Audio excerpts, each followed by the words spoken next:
Good afternoon, everyone. My name is Mwadjuma Hélène from the Democratic Republic of Congo. Robert Sutero said to survivors, "No matter how much evil I see, I think it is important for everyone to understand that there is much light than darkness." And this brings me to speak to you about a story of Sophie. In her childhood, Sophie was forced to flee from conflict in her neighborhood with her parents. And during displacement, she separated with her parents. She was kidnapped. She was used and also abused sexually by rebels. Few days later, she was returned to her family. And once they found out that she was pregnant, she was chased away from her community. She was forced to live outside her home since she represented a curse and shame into their community. This is a 16-year-old pregnant girl I met in the street, doing sex work for a living, exposed to violence in the street and all types of diseases. The poor girl could not even write down her own name. You can imagine how hopeless, how hurt she was in that street. And for me, being born and raised up in a conflict area, her story really touched me to a point that I was shocked.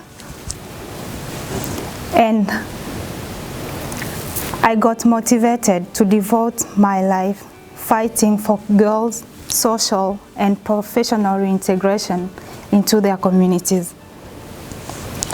Through my initiative, Sophie received psychosocial support, literacy training, business management, and planning.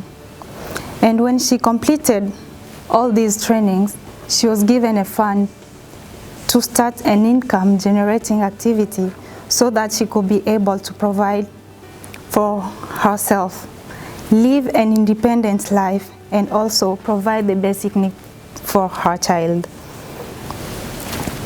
And today, Sophie is an exceptional young woman in her community who is paying school fees to her siblings.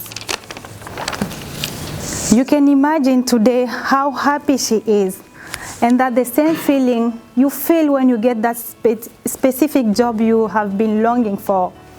When you achieve your degree, that the same feeling she's also feeling today.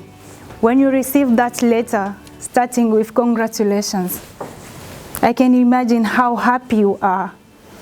And all this, when I see that face of a happy person, the person who has achieved something, that picture, when I see it, I think about having access to opportunities. And Sophie is just one among many girls that I'm trying to serve in my community. Dan Easton once said, as part of the healing process, change your perception of yourself from victim to that one of advocate and survivor. Therefore, today, and when I mean today, I mean now, you and I have got the strength, the means, and the opportunities to put a smile on girls' faces and to change lives in our communities. But if only you have the willingness to do so. Thank you.